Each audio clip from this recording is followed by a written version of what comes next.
Hello, അമ്മ മനസ്സിൻ്റെ പുതിയൊരു എപ്പിസോഡിലേക്ക് എല്ലാവർക്കും സ്വാഗതം. ചാനൽ ആദ്യമായിട്ട് കാണുന്നവരാണെങ്കിൽ ഒന്ന് സബ്സ്ക്രൈബ് ചെയ്തിട്ട് ലൈക്ക് ചെയ്യണേ. അപ്പോൾ സിദ്ധാർത്ഥ് മേഘ പറഞ്ഞ ഓരോരോ കാര്യങ്ങളും അതുപോലെ തന്നെ മീഡിയാസ് അവനെ കളിയാക്കിയതൊക്കെ ആലോചിച്ച് വിഷമിച്ചിരിക്കുകയാണ്. അപ്പോൾ ചന്ദ്രിക അങ്ങോട്ടേക്ക് വന്നിട്ട് പറയുന്നുണ്ട്, സർ വരൂ, ഭക്ഷണം കഴിക്കാം. എല്ലാവരും കഴിച്ചു കഴിഞ്ഞു, ഇനി സാറ് മാത്രമേ ബാക്കിയുള്ളൂ. എനിക്ക് വിശക്കുന്നില്ല ചന്ദ്രിക, ഞാൻ പിന്നീട് കഴിച്ചോളാം, സിദ്ധു പറയാണ്. സർ, കഴിഞ്ഞത് തന്നെ ചിന്തിച്ചു കൊണ്ടിരുന്നിട്ട് ഭക്ഷണം കഴിക്കാതിരുന്ന എങ്ങനെയാ? എനിക്ക് ഈ ഒരു കാര്യം സാധാരണ കാര്യമായിട്ട് കാണാൻ പറ്റുന്നില്ല ചന്ദ്രിക. മേഘ എൻ്റെ മേൽ അങ്ങനെ ഒരു കുറ്റം ചാർത്തിയപ്പോഴും അവൾ എൻ്റെ മേലുള്ള ദേഷ്യം കൊണ്ടും വാശി കൊണ്ടുമാണ് പറഞ്ഞത് എന്നാണ് ഞാൻ കരുതിയത്. എന്നാൽ ഇന്ന് വന്ന മീഡിയാസ് മുഴുവൻ നീ കണ്ടതല്ലേ, എത്ര മോശമായിട്ട് അപമാനിക്കുന്ന രീതിയിലാണ് അവരെന്നോട് സംസാരിച്ചത്. ഞാനാണ് മേഘയുടെ ഗർഭത്തിന് ഉത്തരവാദിയെന്ന് അവരെല്ലാവരും ഉറപ്പിച്ച് തീരുമാനിച്ചതുപോലെയല്ലേ സംസാരിക്കുന്നത്. അതൊക്കെ കേൾക്കുമ്പോൾ എനിക്ക് എന്നോട് തന്നെ വല്ലാത്ത നാണക്കേട് തോന്നുന്നു. ഇന്ന് അവർ വന്ന് സംസാരിച്ചപ്പോൾ എനിക്ക് ഒരു കാര്യം ബോധ്യമായി. ഇന്നത്തെ റിപ്പോർട്ടേഴ്സ് വിചാരിക്കുന്നത് പോലെ തന്നെ ആയിരിക്കും ഈ നാട്ടിലുള്ള ഓരോരുത്തരും കരുതുന്നത്. മേഘയുടെ കുഞ്ഞിന് ഞാൻ തന്നെയാണ് കാരണക്കാരനെന്ന്. ഇതിനെപ്പറ്റി സംസാരിക്കാൻ പോലും ഞാൻ ആഗ്രഹിക്കുന്നില്ല. ഞാൻ കാരണമല്ലേ നമ്മുടെ കുടുംബത്തിന് ഇത്രയും വലിയൊരു നാണക്കേടും അപമാനവും ഒക്കെ സഹിക്കേണ്ടി വന്നത്. സിദ്ധാർത്ഥിന് അവൻ്റെ കണ്ണീര് അടക്കാനാവുന്നില്ല. ചന്ദ്രികയ്ക്ക് മുന്നിലാണ് അവൻ എപ്പോഴും കരയാറുണ്ടായിരുന്നത്. സാർ, നിങ്ങൾ ഒരു തെറ്റും ചെയ്തിട്ടില്ല, പിന്നെ നിങ്ങൾ എന്തിനു അപമാനിക്കപ്പെടണം? നമ്മുടെ കുടുംബം എന്തിനു നാണക്കേടണം? മേഘ കള്ളം പറയുന്നതാണെന്ന് നിങ്ങൾക്ക് തന്നെ അറിയാം, നമ്മുടെ കുടുംബത്തിലുള്ള എല്ലാവർക്കും അറിയാം. അങ്ങനെയുള്ളപ്പോൾ മറ്റുള്ളവരെ കുറിച്ച് ആലോചിച്ച് എന്തിനാണ് സാർ വെറുതെ ടെൻഷൻ ആവുന്നത്? സാറ് തന്നെ ഇടയ്ക്കിടയ്ക്ക് പറയാറില്ലേ, മറ്റുള്ളവർക്ക് വേണ്ടി നമ്മൾ ജീവിക്കാൻ പാടില്ല, നമ്മൾ നമുക്ക് വേണ്ടി വേണം ജീവിക്കാൻ എന്ന് സാറല്ലേ പറയാറ്. സാറിൻ്റെ മനസാക്ഷിക്ക് മുന്നിൽ സാർ ഒരു തെറ്റും ചെയ്തിട്ടില്ലെന്ന് സാറിന് നന്നായിട്ടറിയാം. പിന്നെ എന്തിനാ സംഭവിച്ച കാര്യം തന്നെ ആലോചിച്ച് ടെൻഷനാവുന്നത്? വരൂ സാർ, പോയി ഭക്ഷണം കഴിക്കാം. ഇല്ല ചന്ദ്രിക, എനിക്കെന്തോ എൻ്റെ മനസ്സ് ശരിയില്ല, എനിക്ക് വിശക്കുന്നില്ല. ദയവ് ചെയ്ത് എന്നെ കുറച്ചു നേരം ഒറ്റയ്ക്ക് വിട്, ഞാൻ കുറച്ച് ഒറ്റയ്ക്ക് ഇരുന്നോട്ടെ. ശരി സർ, ചന്ദ്രികയും സങ്കടത്തോടെ സമ്മതിക്കുകയാണ്. ഞാനും രാവിലെ മുതൽ ഭക്ഷണമൊന്നും കഴിച്ചിട്ടുണ്ടായിരുന്നില്ല. സാറ് കഴിക്കുകയാണെങ്കിൽ സാറിൻ്റെ കൂടെ കഴിക്കാമെന്നാണ് ഞാൻ കരുതിയത്.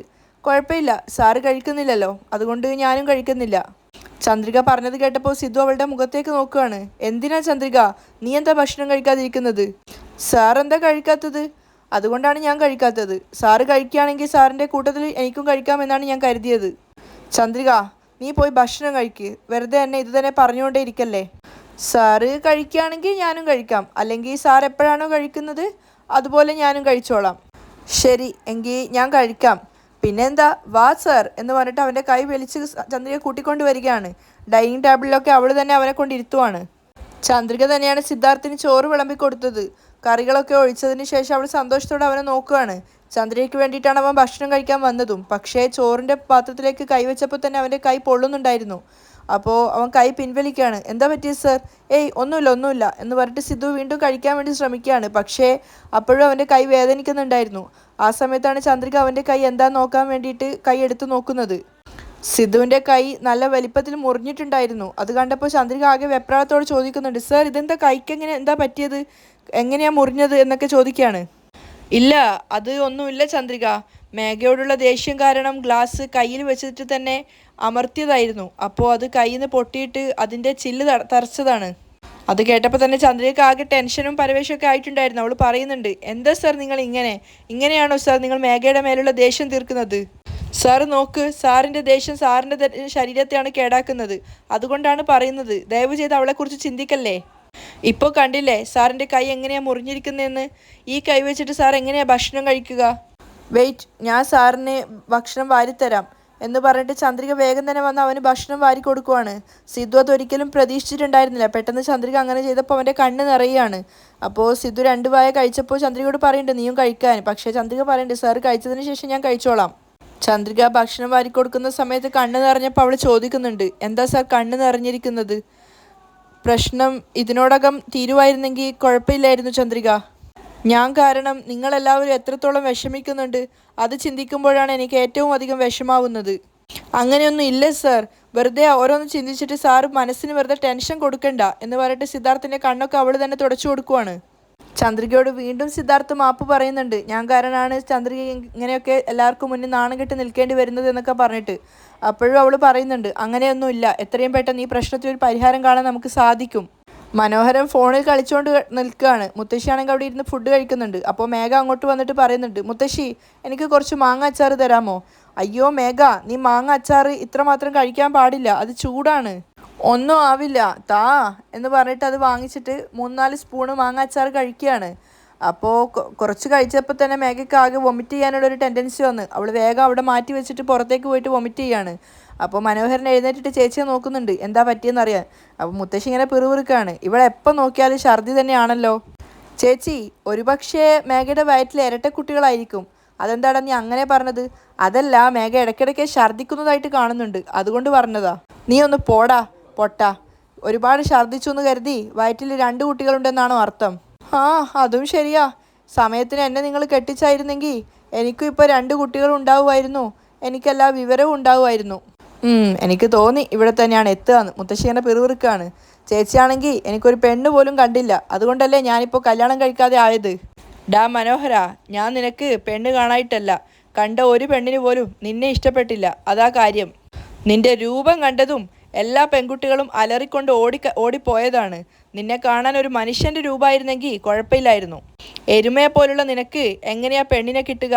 അപ്പോഴേക്കും മേഘ അങ്ങോട്ടേക്ക് വന്നിട്ട് മുത്തശ്ശിക്ക് അടുത്തിരിക്കുകയാണ്. എന്നിട്ട് അവൾ മുത്തശ്ശിയോട് ചോദിക്കുന്നുണ്ട്, മുത്തശ്ശി, ഇപ്പോൾ മുത്തശ്ശി എരുമയെ നാണം കെടുത്തുന്നതാണോ അതോ മാമനെ നാണം കെടുത്തുന്നതാണോ? ചേച്ചി, മേഘ പറഞ്ഞത് കേട്ടോ? പോത്തിനേക്കാളും മോശമാണ് ഞാനെന്നല്ലേ മേഘ പറഞ്ഞതിൻ്റെ അർത്ഥം? അതേടാ, അവൾ അങ്ങനെ തന്നെയാണ് പറഞ്ഞത്. അവൾ പറഞ്ഞതിലും കാര്യമുണ്ട്. നിന്നെ പോത്തിൻ്റെ കൂടെയൊന്നും താരതമ്യപ്പെടുത്താൻ പാടില്ല. ഓ, ഇപ്പോൾ മുത്തശ്ശിയും കൊച്ചുമോളും ഒന്നായോ? മേഘ അത് കേട്ട് പൊട്ടിച്ചിരിക്കുകയാണ്. അപ്പോൾ മനോഹരൻ മനസ്സിൽ ചിന്തിക്കുന്നുണ്ട്, ഇപ്പോൾ നടക്കാൻ പോകുന്ന കാര്യങ്ങളെക്കുറിച്ചൊക്കെ ആലോചിച്ചിട്ട് ചിരിക്കുന്നതായിരിക്കും അല്ലേ നീ? ചിരിക്ക്. അപ്പോൾ മനോഹരൻ ഫോൺ എടുത്തിട്ട് വെറുതെ ന്യൂസ് ചാനൽ വെച്ചിരിക്കുകയാണ്. ആ സമയത്താണ് യൂട്യൂബിൽ അങ്ങനെ ഒരു ന്യൂസ് കാണുന്നത്. മേഘയുടെ പരാതിക്കെതിരായിട്ട് സിദ്ധാർത്ഥ് വിളിച്ചു കൂട്ടി ആ ഒരു പത്രസമ്മേളനമായിരുന്നു മനോഹരൻ്റെ ഫോണിൽ വന്നിട്ടുണ്ടായിരുന്നത്. മേഘയുടെ ആ ഒരു ഗർഭത്തിന് താൻ ഉത്തരവാദിയല്ലെന്നും മേഘ തൻ്റെ കുടുംബത്തിന് നേരെ നടത്തി ഇങ്ങനെ ഒരു പരാതിയിൽ ഡിഫമേഷൻ കേസ് കൊടുക്കാൻ വേണ്ടി പോകുന്നതായിട്ടും സിദ്ധാർത്ഥ് പറയുന്നതായിട്ടാണ് അവർ പറയുന്നത്. അത് കേട്ടപ്പോൾ മേഘ ഒന്ന് ഞെട്ടിയിട്ടുണ്ടായിരുന്നു. മനോഹരനും പറയാണ്, മേഘ, നീ എങ്ങനെയാ പത്രക്കാരെ വിളിച്ച് സംസാരിച്ചത്? അതുപോലെ ഇതാ സിദ്ധാർത്ഥും പത്രക്കാരെ വിളിച്ച് സംസാരിച്ചിരിക്കുകയാണ്. മേഘ വേഗം ചാടി എഴുന്നേറ്റിട്ട് മനോഹരൻ്റെ അടുത്ത് ഫോണിന് നോക്കാൻ വേണ്ടി പോവാണ്. ഫോണ് താ മാമ, ഫോണ് താ എന്ന് പറഞ്ഞിട്ട് മനോഹരൻ്റെ ഫോൺ പിടിച്ച് വാങ്ങിക്കുന്നുണ്ട്. ആ സമയത്ത് സിദ്ധാർത്ഥ് പറഞ്ഞത് അവൾ കേൾക്കുകയാണ്. അന്ന് രാത്രി സത്യത്തിൽ എന്താ സംഭവിച്ചതെന്ന് ഞാൻ നിങ്ങൾക്ക് മുഴുവനായിട്ട് പറഞ്ഞു തരാം. മേഘയെ അന്ന് രാത്രി ഞാൻ അവളുടെ വീട്ടിലേക്ക് കൂട്ടിക്കൊണ്ടുപോയി ബെഡിൽ കിടത്തി. അവൾ അമിതമായി മദ്യപിച്ചത് കാരണം അവൾ വല്ലാതെ വൊമിറ്റ് ചെയ്തിട്ടുണ്ടായിരുന്നു. എനിക്ക് അവളോട് സഹതാപം തോന്നിയിട്ട് അവളുടെ ചാരിയിലും നിലത്തുമൊക്കെ വീണിട്ടുണ്ടായിരുന്ന ആ ഛർദി മുഴുവൻ ഞാൻ തുടച്ചു മാറ്റി. അതിനുശേഷം അവൾക്ക് കുടിക്കാൻ ചൂടുവെള്ളം എടുത്തു കൊടുത്തതിന് ശേഷമാണ് ഞാൻ തിരിച്ചു വന്നത്. ഞാൻ ചന്ദ്രികയെ വിവാഹം കഴിക്കുന്നത് മേഘയ്ക്ക് ഇഷ്ടമല്ല. അതുകൊണ്ടാണ് ഇങ്ങനെ ഒരു കള്ളത്തരം പറഞ്ഞ് മേഘ നിങ്ങൾക്ക് മുന്നിലൊരു പ്രസ് മീറ്റ് തന്നത്. അത് കേട്ടപ്പോൾ തന്നെ മുത്തശ്ശി അറിയാതെ പറഞ്ഞു പോവാണ്, സിദ്ധാർത്ഥ് സത്യമാണല്ലോടാ പറയുന്നത്. അപ്പം മുത്തശ്ശിയെ നോക്കുകയാണ് മേഘ ദേഷ്യത്തോടെ. അയ്യോ, അറിയാതെ പറഞ്ഞു പോയതാണ്, തെറ്റ് എന്ന് പറഞ്ഞിട്ട് അവരിങ്ങനെ സ്വയം പല്ല് കടിക്കുകയാണ്. സിദ്ധു പറഞ്ഞതൊക്കെ കള്ളാണ്. മുത്തശ്ശി വേഗം മേഘയെ പേടിച്ച് മാറ്റി പറയാണ്. അപ്പോൾ മനോഹരൻ ചോദിക്കുന്നുണ്ട്, അല്ല മേഘ, നീ തന്നെ ആവർത്തിച്ച് പറയുന്നു നീ ബോധമില്ലാത്ത അവസ്ഥയിലായിരുന്നെന്നു. അപ്പോൾ പിന്നെ സിദ്ധാർത്ഥാണ് നിൻ്റെ അടുത്ത് മോശമായി പെരുമാറിയതെന്ന് നീ എങ്ങനെ ആണയിട്ട് പറയുന്നത്? മേഘ മറുപടി പറയാതെ നിന്നപ്പോൾ മനോഹരൻ വീണ്ടും പറയുന്നുണ്ട്, അല്ല മേഘ, ആ ഒരു സ്ഥലത്തെത്തുമ്പോഴാണ് എല്ലാവർക്കും നിൻ്റെ മേൽ സംശയം വരുന്നത്. ഓ, അപ്പോൾ നിങ്ങൾ രണ്ടുപേരും എന്നെ വിശ്വസിക്കുന്നില്ല അല്ലേ? അതെ മേഘ, ഞങ്ങൾ നിന്നെ വിശ്വസിക്കുന്നില്ല. മനോഹരൻ വേഗം എടുത്ത് പറഞ്ഞു പോവാണ്. പറഞ്ഞു തീർന്നതും മേഘ കയ്യിലുണ്ടായിരുന്ന മനോഹരൻ്റെ ഫോൺ വലിച്ചെറിയാണ്. അത് 4 കഷ്ണമായിട്ട് പൊട്ടിയിട്ടുണ്ടായിരുന്നു. അയ്യോ എൻ്റെ ഫോൺ എന്നൊക്കെ പറഞ്ഞ് അയാളിങ്ങനെ ബഹളം വെക്കുന്നുണ്ട്. ഈ ലോകം മുഴുവൻ എന്നെ വിശ്വസിക്കുന്നുണ്ട്, എന്നിട്ടും എൻ്റെ കൂടെ എൻ്റെ വീട്ടിൽ നിൽക്കുന്ന നിങ്ങൾക്ക് 2 പേർക്കുമാണ് എന്നെ വിശ്വാസമില്ലാത്തത്. കൂടെ ജീവിക്കുന്ന നിങ്ങളെക്കാളും എന്നെ മറ്റുള്ളവർക്കാണ് വിശ്വാസം. ഛേ എന്ന് പറഞ്ഞിട്ട് മേഘ ദേഷ്യത്തോടെ ഇറങ്ങിപ്പോവാണ്. ചേച്ചി, മേഘ എൻ്റെ ഫോൺ പൊട്ടിച്ചു ചേച്ചി. എടാ പൊട്ട, അവളുടെ കൈ ഫോണുള്ളപ്പോഴാണോ നീ ഇങ്ങനെ സംസാരിക്കേണ്ടത്? അതുകൊണ്ടാണ് അവൾ നിൻ്റെ ഫോൺ പൊട്ടിച്ചിട്ട് പോയത്. ചേച്ചി, അതൊന്നും എനിക്കറിയണ്ട. ചേച്ചിയുടെ കൊച്ചുമോളാണ് എൻ്റെ ഫോൺ പൊട്ടിച്ചത്. അതുകൊണ്ട് ചേച്ചി വേണം എനിക്ക് പുതിയ ഫോൺ വാങ്ങിത്തരാൻ. ആ മേഘ പൊട്ടിച്ചത് കാരണം ഞാൻ തന്നെ നിനക്ക് വാങ്ങിത്തരാം. നമ്മൾ ദിവസവും ക്ഷേത്രത്തിൽ പോവാറുണ്ടല്ലോ, അതിൻ്റെ മുന്നിലായിട്ട് ഒരുപാട് ബൊമ്മ ഫോൺ നമ്മൾ കാണാറില്ലേ, അതിലൊന്ന് ഞാൻ നിനക്ക് വാങ്ങിത്തരാം. അപ്പോൾ മനോഹരൻ പിറുപിറുക്കാണ്. അയ്യോ, കുരങ്ങൻ്റെ കൈ പൂമാല കൊടുത്ത പോലെ മേഘയുടെ കയ്യിലായിപ്പോയല്ലോ എൻ്റെ ഫോൺ കൊടുത്തത്. നിലത്ത് വീണ് കിടന്നിരുന്ന ഫോണിൻ്റെ കഷ്ണങ്ങളൊക്കെ അവർ പെറുക്കുകയാണ്. എന്നിട്ട് പറയുന്നുണ്ട് കഷ്ടപ്പെട്ട് വാങ്ങിച്ച ഫോണാണ് എന്നൊക്കെ. അപ്പോൾ ചേച്ചി പറയാണ് സർവീസിന് കൊടുക്കാൻ വേണ്ടിയിട്ട്. സർവീസിന് കൊടുക്കേണ്ട പരുവാണെങ്കിലല്ലേ ചേച്ചി സർവീസിന് കൊടുക്കാൻ പറ്റുള്ളൂ. സിദ്ധാർത്ഥ് മുറിയിലിരുന്ന് വീണ്ടും വീണ്ടും ഇതുതന്നെ ആലോചിച്ചുകൊണ്ടിരിക്കുകയാണ്. മേഘ മീഡിയാസിന് മുന്നിൽ കൊടുത്ത ആ ഒരു പരാതിയും സിദ്ധുവിൻ്റെ കുഞ്ഞാണ് എൻ്റെ വയറ്റിൽ വളരുന്നതെന്നും ചന്ദ്രികയുടെ സിദ്ധാർത്ഥിൻ്റെയും കല്യാണം നടക്കരുതെന്നും അവർക്ക് മുന്നിൽ കരഞ്ഞുകൊണ്ട് മേഘ പറയുകയാണ്. അതേപോലെ തന്നെ സിദ്ധാർത്ഥിനോട് മീഡിയാസ് ചോദിക്കുന്നുണ്ട്, ആ ഒരു 30 മിനിറ്റ് മേഘയുടെ മുറിക്കകത്ത് വീട്ടിനകത്ത് നിങ്ങൾ എന്താണ് ചെയ്തിട്ടുണ്ടായിരുന്നത്? എന്ത് ചെയ്യാനാ, സാറ് മേഘ മേഡത്തെ രസിച്ച് കണ്ടിട്ടുണ്ടാവും എന്ന് അവർ തന്നെ പറഞ്ഞ് കളിയാക്കി ചിരിച്ചതും. ചന്ദ്രിക അങ്ങോട്ട് വന്ന് സിദ്ധുവിനോട് പറയുന്നുണ്ട്, സർ ഇന്നലെ രാത്രി മുതൽ നിങ്ങൾ പുറത്തേക്ക് വന്നിട്ടേ ഇല്ല. സാറിന് ഇങ്ങനെ കാണുമ്പോൾ എനിക്ക് വല്ലാത്ത സങ്കടമാവുകയാണ്. സിദ്ധാർത്ഥിൻ്റെ മനസ്സിങ്ങനെ വെന്തുരുകുകയാണ്. അവൻ പറയുന്നുണ്ട്, വന്ന മീഡിയാസ് എന്നോട് ചോദിച്ച ഓരോരോ ചോദ്യങ്ങൾ നീ കേട്ടതല്ലേ ചന്ദ്രിക? അതുപോലെയാണ് എല്ലാവരും എന്നെ തെറ്റിദ്ധരിക്കുന്നുണ്ടാവുക. എനിക്ക് ഇത് എത്രത്തോളം അപമാനകരമാണെന്ന് നിനക്കറിയാമോ? തെറ്റ് ചെയ്താലാണ് സർ നമ്മൾ അപമാനിതനാവുന്നതും നാണം കെടുന്നതും ഒക്കെ. സാർ ഒരു തെറ്റും ചെയ്തിട്ടില്ല. സാറ് മേഘയ്ക്ക് സഹായം മാത്രമേ ചെയ്തിട്ടുള്ളൂ. എന്നാൽ അവളത് തെറ്റായി കണ്ടിട്ട് സാറിനെ വേണമെന്ന് വെച്ച് മനഃപൂർവ്വം അപമാനിക്കുകയാണ്. മേഘയുടെ ഗർഭത്തിന് ആരാണ് കാരണക്കാരെന്ന് അവൾക്ക് തന്നെ അറിയില്ല. അതുകൊണ്ട് അവൾ സാറാണെന്ന് തെറ്റിദ്ധരിച്ചിട്ട് സാറിൻ്റെ പേരിൽ അങ്ങനെ ഒരു പഴി ചാർത്തുന്നതാണ്. തീർച്ചയായും ഒരു ദിവസം മേഘയ്ക്ക് അവളുടെ ഗർഭത്തിന് ഉത്തരവാദി ആരാണെന്ന് മനസ്സിലാവുക തന്നെ ചെയ്യും. അപ്പോൾ അവൾ ചെയ്തത് തെറ്റാണെന്ന് അവൾ തീർച്ചയായിട്ടും മനസ്സിലാക്കും സർ. അതിനുവേണ്ടി സാറിനെ തന്നെ ഇങ്ങനെ ശിക്ഷിക്കുന്നത് യാതൊരു അർത്ഥവുമില്ല സർ. ദയവ് ചെയ്ത് സാർ എൻ്റെ കൂടെ ഒന്ന് ക്ഷേത്രത്തിൽ വാ. ഇല്ല ചന്ദ്രിക, ഞാനിപ്പോൾ പുറത്തേക്ക് വരുന്നില്ല. ഞാനിപ്പോൾ ഉള്ള മാനസികാവസ്ഥയിൽ ആരെങ്കിലും എന്നെ സാധാരണയായിട്ട് നോക്കുകയാണെങ്കിൽ പോലും എന്നെ മറ്റൊരർത്ഥത്തിലാണ് നോക്കുന്നതെന്ന് കരുതി എനിക്ക് വല്ലാതെ അപമാനിതനായി നിൽക്കേണ്ടി തോന്നുന്നു. എന്നെ നോക്കി സാധാരണയായിട്ട് ചിരിക്കുകയാണെങ്കിൽ പോലും എന്നെ കളിയാക്കി ചിരിക്കുന്നതായിട്ടാണ് എനിക്ക് ഫീൽ ചെയ്യുക.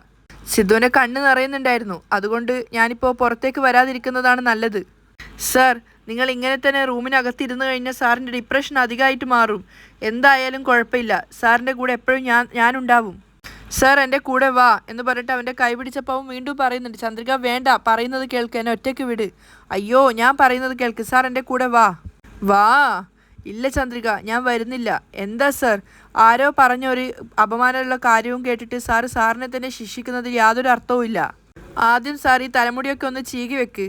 പക്ഷേ സിദ്ധു അത് കേട്ടതായിട്ട് ഭാവിക്കുന്നില്ല. ശരി, ഞാൻ തന്നെ ചെയ്തു തരാമെന്ന് പറഞ്ഞിട്ട് ചന്ദ്രിക തന്നെ ചെയ്തു കൊടുക്കുകയാണ്. അതിനുശേഷം അവൻ്റെ കൈ പിടിച്ച് വലിക്കുന്നുണ്ട് ക്ഷേത്രത്തിലേക്ക് പോകാൻ വേണ്ടി.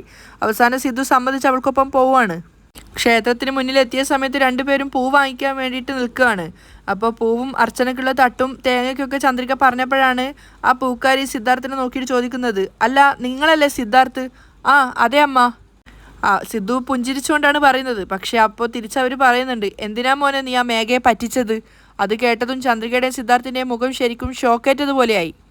പാവാണ് മോനെ ആ പെണ്ണ്. ആ പെണ്ണിനെ പറ്റിച്ചിട്ട് നീ ഈ പെണ്ണിനെ കല്യാണം കഴിക്കാനാണോ പോകുന്നത്? പെണ്ണിൻ്റെ വിഷമം ഒരു കാലത്തും തലയിൽ നിന്നും പോവില്ല മോനെ. അതുകൊണ്ട് നീ ആ പെണ്ണിനെ തന്നെ വിവാഹം കഴിക്കാൻ നോക്ക്. ചന്ദ്രികയും സിദ്ധുവും പരസ്പരം മുഖത്തോട് മുഖം നോക്കുവാണ്. സിദ്ധു ആണെങ്കിൽ ആകെ അപമാനിതനായിട്ടാണ് നിൽക്കുന്നത്. അപ്പോൾ അവർ പറയുന്നുണ്ട്, ആ പെണ്ണ് TV കരയുന്നത് കണ്ടിട്ട് ഞാൻ കൂടെ കരഞ്ഞുപോയി. അതുകൊണ്ട് ആ പെണ്ണിനെ നീ ചതിക്കരുത് മോനെ, പാവാണ് ആ പെണ്ണ്. വയറ്റിൽ കുഞ്ഞിനെയും വെച്ചിട്ടാണ് അവൾ നിൽക്കുന്നത്. അങ്ങനെയുള്ള അവൾ എന്തെങ്കിലും തെറ്റ് ചെയ്തു എന്ന് വിചാരിക്ക്. നീ ഈ പാപമൊക്കെ എവിടെ കൊണ്ടാ തീർക്കുക? ദയവ് ചെയ്ത് നീ ആ പെണ്ണിനെ തന്നെ വിവാഹം കഴിക്കാൻ നോക്ക്. നിന്നെ കാണുമ്പോൾ വലിയ വീട്ടിലുള്ള പയ്യനെ പോലെയാണ് തോന്നുന്നത്. അങ്ങനെയുള്ള നിങ്ങളൊക്കെ ഇങ്ങനെയുള്ള തെറ്റ് ചെയ്യാൻ പാടുണ്ടോ? സിദ്ധു ഒന്നും പറയാതെ നാണക്കേടോടെ നിൽക്കുകയാണ്. അപ്പോൾ ചന്ദ്രികയോട് അവർ പറയുന്നുണ്ട്, മോളെ നീയെങ്കിലും ഈ ചെക്കന് ബുദ്ധി പറഞ്ഞു കൊടുത്ത് ആ പെണ്ണിൻ്റെ കൂടെ ചേർത്ത് വെക്കാൻ നോക്ക്, നിനക്ക് പുണ്യം കിട്ടും. അപ്പോൾ ചന്ദ്രിക ദേഷ്യത്തോടെ പറയുന്നുണ്ട്, ഒന്ന് വായി പൂട്ടിയിട്ട് മിണ്ടാതെ നിൽക്കാൻ പറ്റുമോ നിങ്ങൾക്ക്? നടന്നത് എന്താണെന്നറിയാതെ നിങ്ങൾ നിങ്ങളുടെ മനസ്സിൽ തോന്നിയ പോലെ കഥയുണ്ടാക്കി പറയുകയാണോ? സാർ നിങ്ങൾ വാ സാർ, നമുക്ക് ക്ഷേത്രത്തിലേക്ക് പോവാം. ഇല്ല ചന്ദ്രിക, ഞാൻ വരുന്നില്ല, നമുക്ക് മറ്റെങ്ങോട്ടെങ്കിലും പോവാം എന്ന് പറഞ്ഞിട്ട് സിദ്ധു തിരിച്ചു പോവുകയാണ്. ചന്ദ്രിക കാറിലേക്ക് കയറും മുന്നേ വീണ്ടും ആ സ്ത്രീയോട് പറയുന്നുണ്ട്, എന്താ അമ്മ ഒന്നും മനസ്സിലാവാതെ നിങ്ങൾക്ക് തോന്നിയതുപോലെ വായിൽ വന്നതൊക്കെ വിളിച്ചു പറയുകയാണോ? എന്നിട്ട് അവളും സിദ്ധുവിനൊപ്പം കാറിൽ കയറി ഇരിക്കുകയാണ്. തിരിച്ചു പോകുന്ന സമയത്ത് സിദ്ധാർത്ഥിൻ്റെ കണ്ണ് നിറയുന്നുണ്ടായിരുന്നു. അത് കണ്ടിട്ട് ചന്ദ്രിക പറയുന്നുണ്ട്, കരയല്ലേ സാർ, ആ പൂക്കാരി അമ്മ അങ്ങനെ സംസാരിച്ചത് കൊണ്ടാണോ സാർ കരയുന്നത്?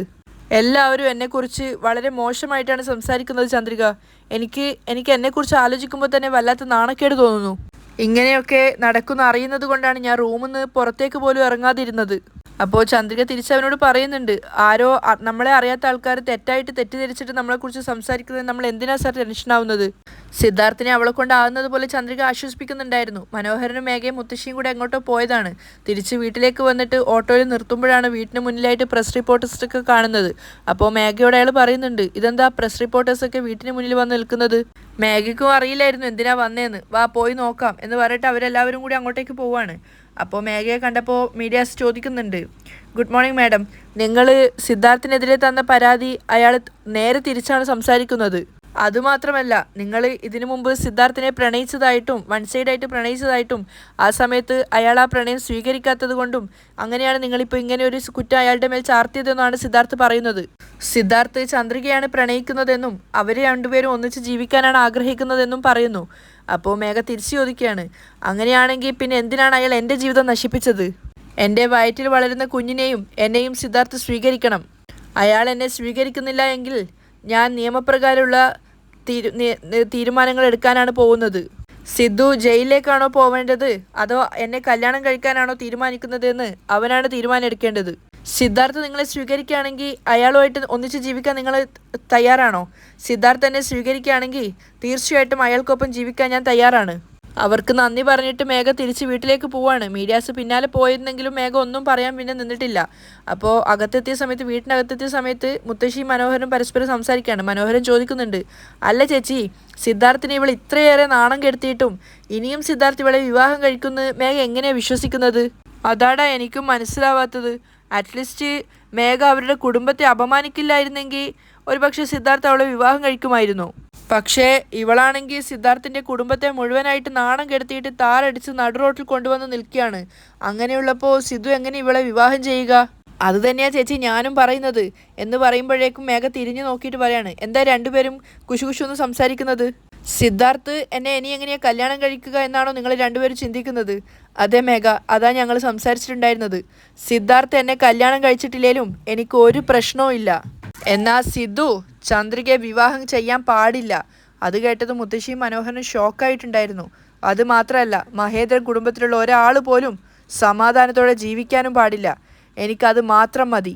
മേഘ പറഞ്ഞത് കേട്ടപ്പോൾ അവർ രണ്ടുപേരും തരിച്ചു നിൽക്കുകയാണ്. സത്യം പറഞ്ഞാൽ ഇനി മേഘയുടെ കുഞ്ഞ് അവൾ പറയുന്നത് പോലെ സിദ്ധുവിൻ്റെതല്ല എന്ന് പോലും അവർക്ക് രണ്ടുപേർക്കും തോന്നിപ്പോയിട്ടുണ്ടായിരുന്നു. ഇതൊക്കെ മേഘയുടെ കള്ളത്തരം മാത്രമാണെന്നും. അവിടെയാണ് ഇന്നത്തെ എപ്പിസോഡ് വൈൻഡപ്പ് ചെയ്യുന്നത്.